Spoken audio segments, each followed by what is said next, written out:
Hello to my beautiful friends over there. मैं हूं आपकी दोस्त नम्रता। आप सभी का आप ही के इस यूट्यूब चैनल में बहुत बहुत स्वागत करती हूं। तो कैसे हैं आप सब फ्रेंड्स? आज मैं आप सबके साथ एक बहुत इंपॉर्टेंट चीज़ डिस्कस करने के लिए आई हूं। एक बहुत बड़ा कंफ्यूजन है। कुछ लोग कहते हैं कि अगर हम पीरियड्स के दौरान अपने बालों को धोएंगे तो हमारे गर्भाशय यानी कि यूट्रस में सूजन आ जाएगी। तो वहीं दूसरे कुछ लोग हैं वो ये कहते हैं, अरे यार ये सब क्या है, फालतू की बातें हैं, ना सर है ना पैर है, बिना सर पैर की बातें हैं। और एक तीसरे कैटेगरी के लोग हैं जो इन दोनों बातों को सुनते हैं और बहुत बहुत कंफ्यूज हो जाते हैं। उन्हें समझ नहीं आता कि हम ये वाला साइड फॉलो करें हम ये वाला साइड फॉलो करें। तो आप सभी को अगर इस टॉपिक पे कंफ्यूजन है तो आज मैं उसी कंफ्यूजन को दूर करने के लिए आई हूँ। इससे पहले कि हम किसी नतीजे पे पहुँचे, मैं आपके साथ कुछ चीज़ें शेयर करना चाहती हूँ जो कि सिर्फ मैंने नहीं, मेरी जैसी बहुत सी लड़कियों ने जब हम अपनी टीन एजेस में थे तब हमने फेस की होगी। वो क्या? वो ये कि जब भी हमें किसी भी तरीके के क्वेश्चंस आते थे या हमसे कुछ कहा जाता था कि ये मत करो वो मत करो, तो जाहिर सी बात है हम पूछते थे कि क्यों नहीं करना। तो सामने से जवाब मिलता था कि ऐसा ही करना है, तुमसे जो कहा गया है वही करो। लेकिन क्यों करना है ना, इस क्यों का जवाब नहीं मिलता था। जैसे कि जब हम लोग अपने टीनेज में थे और हम लोग को नए नए पीरियड शुरू हुए थे तो मम्मी लोग बहुत सारी चीज़ें कहती थी, बेटा ये नहीं करो, इस चीज़ को ऐसे करो।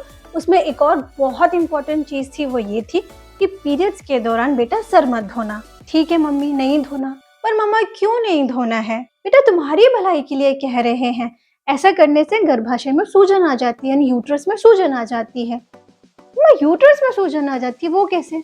बेटा समझा करो, तुम सवाल बहुत करती हो। प्यार से समझा दिया, नहीं तो सीधा गुस्से से, तुमसे जितना कहा जा रहा है ना उतना ही किया करो, बहुत सवाल करती हो तुम। प्रॉब्लम कहाँ पे आई? प्रॉब्लम ये आई, पहले इन्फॉर्मेशन नहीं थी तो क्लैरिटी नहीं थी, तब थोड़ी बहुत कंफ्यूजन थी। अब इतनी ज़्यादा इन्फॉर्मेशन है कि उसकी वजह से भी कंफ्यूजन आ रही है। तो चलिए इस कंफ्यूजन को क्लियर करते हैं और जानते हैं कि एक्चुअल रीज़न क्या है। आयुर्वेद के अनुसार हमें अपने पीरियड्स के दौरान अपने बालों को नहीं धोना चाहिए। आप लोगों में से कभी किसी ने अगर नक्सील फूटने को एक्सपीरियंस किया हो या फिर आपके आसपास में कभी किसी को नक्सील फूटा हो, नक्सील फूटना मतलब नाक से खून आ जाना। अधिकतर जो उसका रीज़न होता है वो अंदरूनी गर्मी की वजह से होता है या उससे रिलेटेड कुछ रीजंस होते हैं जिसकी वजह से आपके नाक के आसपास यानी नाक के अंदर से खून आने लग जाता है। तो यूजुअली आपने देखा होगा कि गर्मियों में कुछ लोग होते हैं जिनको ना नाक से यहाँ से खून आने लग जाता है, और जब उनको खून आता है तो उनको इमीडिएटली कहा जाता है कि फटाफट ठंडे पानी के नीचे अपने सर को लेके जाओ, यानी कि सर के ऊपर ठंडा पानी डालो। तो अक्सर लोग नल खोल के उसके नीचे अपने सर को रखते हैं और ऐसे ठप ठप करके ना पानी को सर के ऊपर ठप ठप करते हैं और बहुत सारा सर के ऊपर पानी डालते हैं। जैसे ही वो 3-4 मिनट ऐसा करते हैं, उनका इमीडिएटली जो नक्सिल से जो खून निकल रहा होता है, जो नेसल से यहाँ से खून निकल रहा होता है, वो बंद हो जाता है। अगर आपने ये कहीं कभी नहीं देखा होगा तो आप अपने पेरेंट्स से, किसी जान पहचान से ये चीज़ ज़रूर सुनिएगा या फिर इसके बारे में रिसर्च करिएगा। ये एक्चुअली होता है। इसका रीज़न ये होता है कि जब भी हमारी बॉडी में कहीं पर भी ब्लीडिंग होती है, उस समय अगर हम अपने सर के ऊपर ठंडा पानी डालते हैं तो थोड़ी ही देर में वो ब्लीडिंग बंद हो जाती है। वहाँ पे जहाँ पर भी ब्लीडिंग हो रही होती है वहाँ पे ब्लड क्लॉट हो जाता है और ब्लीडिंग रुक जाती है।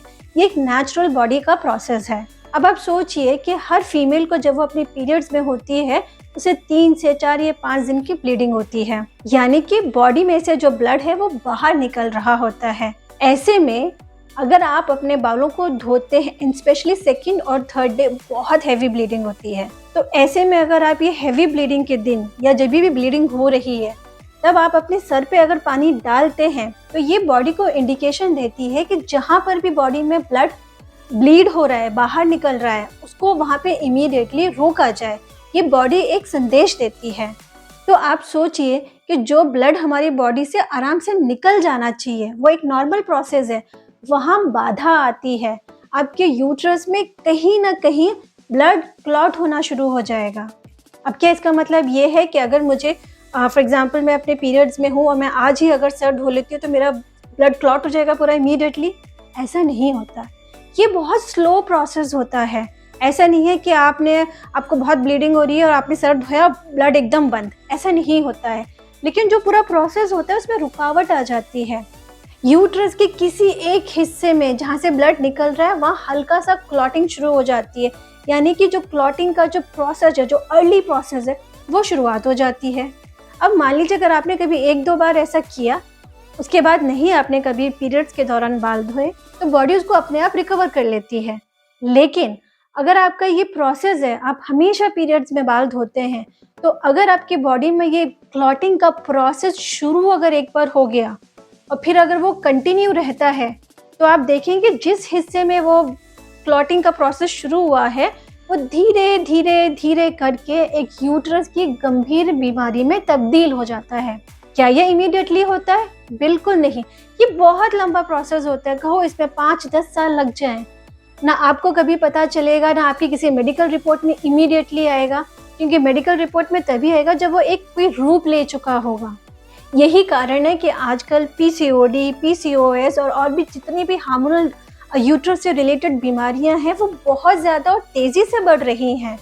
इसके साथ साथ आपने देखा होगा कि आजकल बहुत सारी जो यंग लड़कियां भी हैं, उनको कंसीव करने में दिक्कत आ जाती है। आपने ये भी देखा होगा कि बहुत सी जो यंग गर्ल्स को भी आप देखेंगे कि उनको मिसकैरेजेस की प्रॉब्लम बहुत ज़्यादा होने लगी है।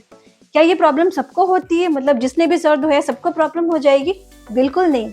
हर एक इंसान की बॉडी अलग तरीके से रिस्पॉन्स करती है।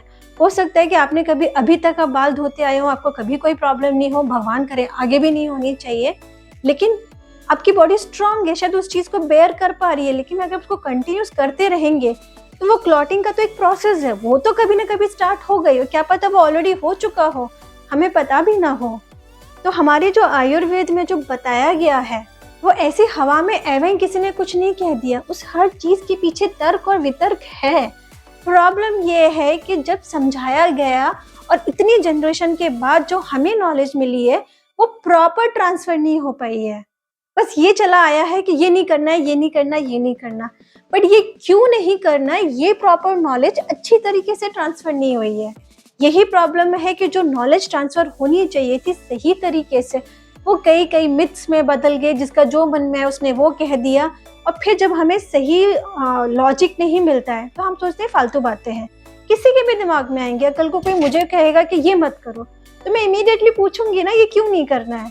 तो सामने वाला अगर मुझे कन्विंस नहीं कर पा रहा है, तो मैं कहूँगी है भी फालतू बातें कर रहा है।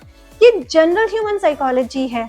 तो फर्क सिर्फ इतना है कि हमें सही नॉलेज ट्रांसफर नहीं हुई है। बट इसका ये बिल्कुल मतलब नहीं है कि हमारी जो दादी नानी जो हमें बताती है, हमारी जो मॉम बताती है, वो सब चीज़ गलत है। नहीं, मैक्सिमम चीज़ें वो उसमें सही हैं, बस वो सही तर्क हम तक नहीं पहुंच पाता है। तो मैं आप लोगों से यही कहना चाहूँगी कि अगर आप पीरियड्स के दौरान अपने बालों को धोते हैं, तो प्लीज़ धोना बंद कर दीजिए। अगर आपको मेरी बातों पे डाउट लगता है, तो आप जाके रिसर्च करिए। जैसे कि मैंने आज कहा कि आजकल इंफॉर्मेशन की मतलब अगर आप सीरियसली इस पर रिसर्च करना चाहेंगे, तो आपको एकदम क्लैरिटी मिल जाएगी। पूरी भरमार है इसके बारे में और स्टेप बाय स्टेप बताया गया। ये साइंटिफिकली प्रूवन है।